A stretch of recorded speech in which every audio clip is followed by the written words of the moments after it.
नमस्कार, मैं हूं आपके साथ इश्तियाक अहमद और आप देख रहे आर्य न्यूज। स्वागत है आपका राजस्थान के खास बुलेटिन में। रुक करेंगे तमाम खबरों की तरफ। राजस्थान मंत्रिमंडल की बैठक बुधवार को मुख्यमंत्री अशोक गहलोत की अध्यक्षता में हुई और बैठक में कई निर्णय किए गए हैं और जिनमें संविदा नियुक्ति के लिए नियम बनाने और चारागाह भूमि पर बसी सघन आबादी के नियमितीकरण के लिए नीति के प्रारूप का अनुमोदन शामिल है। बैठक के बाद जारी आधिकारिक बयान के अनुसार मंत्रिमंडल ने राज्य और केंद्र सरकार की विभिन्न योजनाओं, परियोजनाओं और कार्यक्रमों की क्रियान्वयन के उद्देश्य से एक निश्चित अवधि के लिए रखे जाने वाले कार्मिकों की संविदा नियुक्ति के लिए Rajasthan contractual appointment to civil post rules 2021 बनाने का अनुमोदन किया है और मंत्रिमंडल के इस निर्णय से श्रम बल की आवश्यकता की पूर्ति के लिए ऐसे कार्मिकों को संविदा पर नियुक्त करने के नियम बनाए जाने का मार्ग प्रशस्त होगा। और वहीं मंत्रिमंडल ने चारागाह भूमि पर बसी सघन आबादी के नियमितीकरण के लिए प्रस्तावित नीति के प्रारूप का अनुमोदन किया है और चारागाह भूमि का वर्गीकरण परिवर्तन व्यापक जनहित में ही अन्य राज्य के भूमि की अनुपलब्धता होने पर भी किया जाएगा और नीति के तहत चारागाह भूमि पर कम से कम 30 साल से घर बनाकर रह रहे परिवारों में से प्रति परिवार को अधिकतम 100 वर्ग मीटर का पट्टा दिया जाएगा और वहीं आयकरदाता व्यक्ति को इसका लाभ नहीं दिया जाएगा और इस नीति से चारागाह भूमि पर बसे निर्धन परिवारों को पट्टा मिल सकेगा। राज्य में 1500 मेगावाट के सोलर पार्क की स्थापना का रास्ता भी साफ हो गया और मंत्रिमंडल ने राज्य में 1500 मेगावाट क्षमता के सोलर पार्क की स्थापना के लिए राज्य सरकार और Messrs Adani renewable energy park Rajasthan limited की हिस्सेदारी की संयुक्त उद्यम कंपनी को जैसलमेर के भीमसर और माधोपुरा सदासर गांव में 1324 हेक्टेयर और बाटयाडू और नेदान गांव में 276.86 हेक्टेयर राजकीय भूमि सशर्त कीमत के साथ आवंटित करने की मंजूरी दी है और इसके अतिरिक्त करीब 30 megawatt wind solar hybrid power project की स्थापना के लिए केलारिया गांव में 64.38 हेक्टेयर राजकीय भूमि को पट्टे पर सशर्त कीमत के साथ आवंटित करने की मंजूरी दी गई और इससे सौर ऊर्जा उत्पादन क्षमता में वृद्धि होगी और रोजगार के अवसर भी बनेंगे। और बैठक में राज्य में एथेनॉल उत्पादन इकाइयों की स्थापना को प्रोत्साहित करने के उद्देश्य से Rajasthan ethanol production promotion policy 2021 को मंजूरी दी गई और इस तरह राजस्थान फाइनेंशियल सर्विसेज डिलीवरी ली का उद्घाटन और गठन करने समेत अन्य फैसले भी किए गए हैं।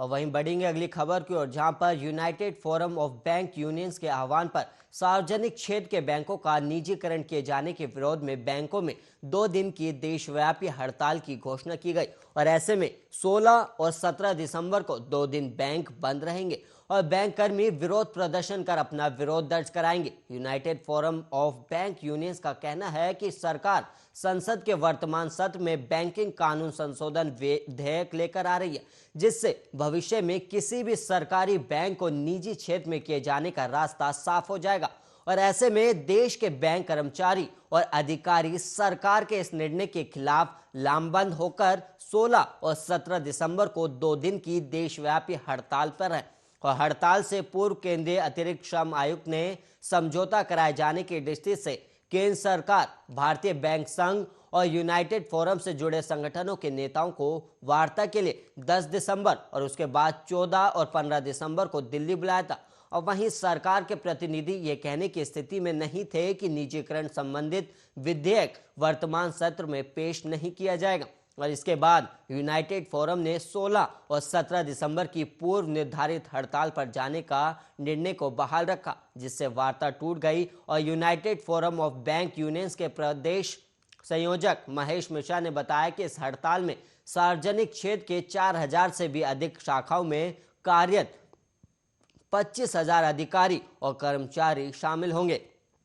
सार्वजनिक क्षेत्र के 6,650 एटीएम में हड़ताल के दौरान पैसा नहीं भरा जाएगा और इसके साथ ही हड़ताल से प्रतिदिन 10,000 करोड़ का लेन देन भी प्रभावित होगा।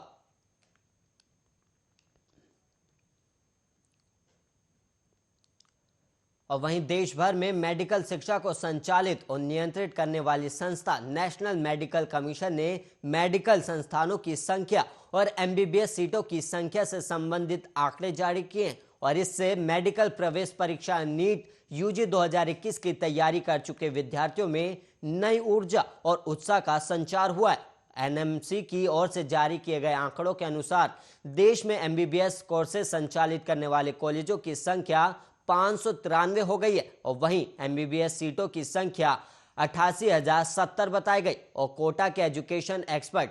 देव शर्मा ने बताया कि नेशनल टेस्टिंग एजेंसी ने नीट यूजी 2021 की परीक्षा 12 दिसंबर को आयोजित की थी और साथ ही उसका परिणाम भी जारी कर दिया गया और दोनों समय पर 554 मेडिकल कॉलेज बताए गए थे। साथ ही सीटों की संख्या 80,175 थी और एमएनसी ने जारी किए गए आंकड़ों से तुलनात्मक अध्ययन करने पर सामने आता है कि एमबीबीएस की 4,895 सीटें बढ़ गई हैं और इसी तरह मेडिकल कॉलेजों की संख्या भी 39 बढ़ी है। एमबीबीएस सीटों की संख्या में वृद्धि के बाद सकारात्मक परिवर्तन के कारण विद्यार्थियों का बायोलॉजी विषय की तरफ रुझान बढ़ेगा और साथ ही आगामी भविष्य में मेडिकल प्रवेश परीक्षा नीट यूजी में भाग लेने वाले विद्यार्थियों की संख्या भी बढ़ेगी। और वहीं एक्सपर्ट का मानना है कि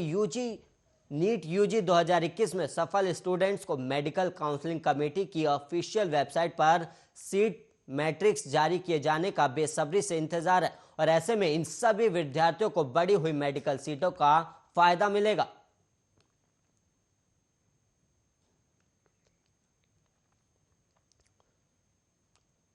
और वहीं बूंदी के तालेड़ा स्थित तीन धार महादेव जी मंदिर के चौकीदार की बुधवार देर रात हत्या कर दी गई। मंदिर की दानपेटी खाली मिली और उसका ताला भी टूटा हुआ था और सुबह घटना की जानकारी होने पर पुलिस पहुंची तो स्थानीय लोगों ने जमकर विरोध प्रदर्शन किया और मौके पर पहुंची पुलिस ने बताया कि मृत का नाम छोटू लाल माली था और वो 65 साल का बताया गया और शव मंदिर के फाटक के बाहर मिला और मंदिर के दानपेटी और मुख्य गेट भी ताले टूटे हुए थे और घटना की गंभीरता को देखते हुए डॉग स्क्वाड और एफएसएल भी मौके पर पहुंच गई। साथ ही सभी एंगल पर जांच पड़ताल शुरू कर दी गई और तालेड़ा थाना पुलिस ने शव को अपने कब्जे में लेकर चिकित्सालय की मोर्चरी में रखवा दिया और मेडिकल बोर्ड से शव का पोस्टमार्टम करवाया जाएगा। और पुलिस प्रथम दृष्टि से संभावना जता रही है कि मंदिर में हुई चोरी की नीयत से आया होगा और वहीं इस दौरान चौकीदार की आंख खुल गई और उसने चोर को देख लिया होगा और चौकीदार के विरोध करने पर चोर ने हमला किया होगा जिससे उसकी मौत हो गई और चौकीदार के शरीर पर चोट के निशान नहीं है। और वहीं पुलिस फिलहाल चोरों की तादाद को लेकर भी कोई खुलासा नहीं हुआ है और वहीं चोर अकेला था या पूरी गैंग ने वारदात की, फिलहाल इसे लेकर जांच की जा रही है।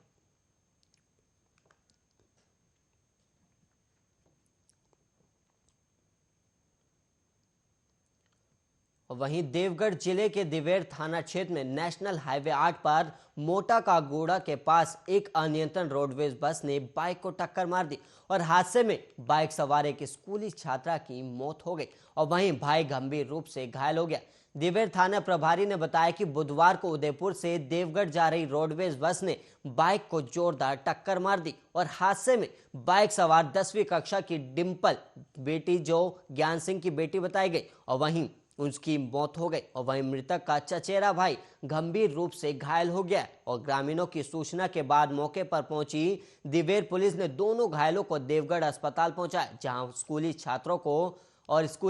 को चिकित्सकों ने मृत घोषित कर दिया और वहीं घायल को प्राथमिक उपचार के बाद जिला अस्पताल रेफर किया गया और साथ ही पुलिस ने रोडवेज बस को जब्त कर चालक के खिलाफ मामला दर्ज कर लिया और पुलिस ने छात्रा के शव को मोर्चरी में रखवाया और गुरुवार को शव का पोस्टमार्टम करवाया गया।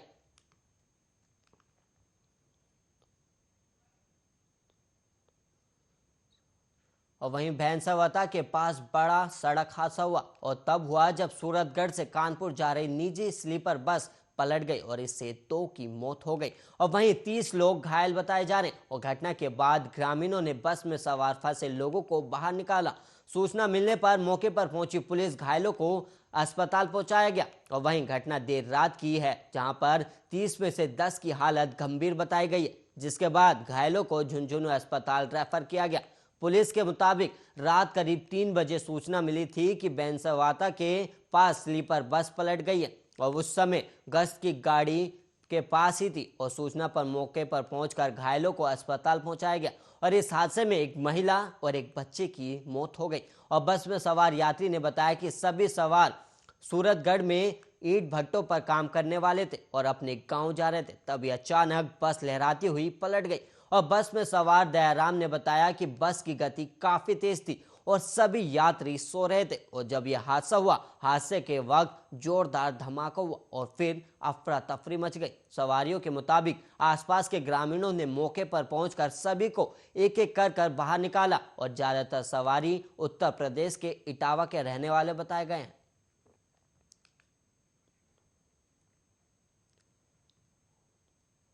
महामंदिर थाना पुलिस ने 45 वर्षीय व्यापारी के बैंक खाते से साइबर ठग की ओर से अलग अलग ट्रांजैक्शन के जरिए निकाले गए 4,48,000 रुपए वापस दिलवाने में कामयाबी हासिल की है। थानाधिकारी लेखराज सियाग ने बताया कि 9 दिसंबर को थाना क्षेत्र निवासी 45 वर्षीय हेमंत अरोड़ा ने सूचना दी कि उसे एक व्यक्ति ने फोन कर बताया कि आपके SBI खाते की KYC अपडेट नहीं है, अगर जल्द अपडेट नहीं की तो ट्रांजैक्शन नहीं होगा। और ठग के जाल में फंसे हेमंत ने KYC अपडेट के बारे में जानकारी मांगी और इस पर ठग ने हेमंत के फोन पर एक लिंक भेजा, साथ ही कहा कि इसे एक्टिव करने के दौरान मांगी गई जानकारी भरने पर KYC अपडेट हो जाएगी। और राजस्थान पुलिस ने साइबर ठगी पर रोक लगाने के लिए एक विशेष नंबर भी जारी किया हुआ है और पुलिस ने कहा कि साइबर ठगी होने पर मामले की सूचना इस नंबर पर दे सकते हैं और सूचना मिलने के साथ ही पुलिस एक्टिव भी होती है। और पुलिस ने कहा कि बैंक फ्रॉड के मामले में जितनी जल्दी सूचना पुलिस को दी जाती है, उतना जल्दी ही ट्रांजैक्शन रोकने में सफलता मिलती है।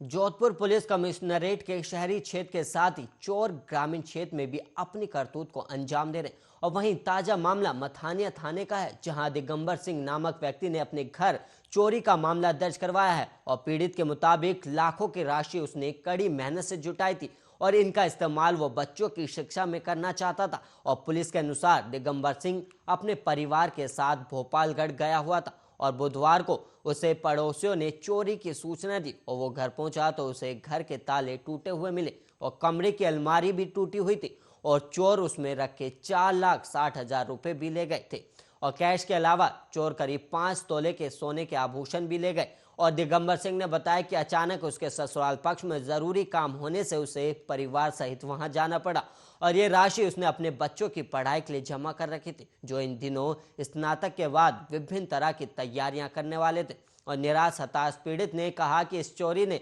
उसको पूरी तरह और उसकी उम्मीदों पर पानी फेर दिया और दिगंबर सिंह की गांव में दुकान है और पत्नी सिलाई का काम करती। दोनों ने बड़ी मेहनत से यह राशि जमा की थी और चोरी का एक और मामला प्रतापनगर थाना क्षेत्र में रजिस्टर हुआ है और यहां नौकर ने मालिक के घर पर हाथ साफ किया और उसने अलग अलग समय पर घर में रखे कैश और आभूषण चुराए। और कमला नेहरू नगर एक्सटेंशन निवासी जितेंद्र मल मेहता ने पुलिस को बताया कि उनके घर से करीब 20 तोले सोने के आभूषण और 1,20,000 रुपए अक्टूबर और नवंबर में चोरी हुए और उन्होंने अपने घर के नौकर पर शक है। और मेहता परिवार ने अपने CCTV कैमरे भी देखे तो उस समय पर उन्हें जानबूझकर बंद कर दिया गया। और वहीं प्रतापनगर थाना पुलिस ने इस संदर्भ में जांच भी शुरू कर दी।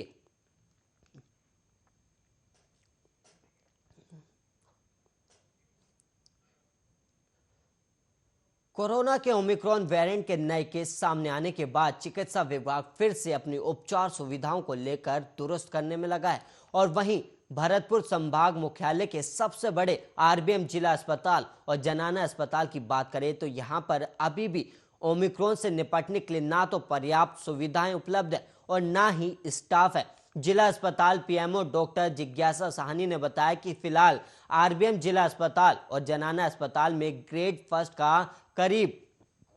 40 नर्सिंग स्टाफ और ग्रेड सेकंड का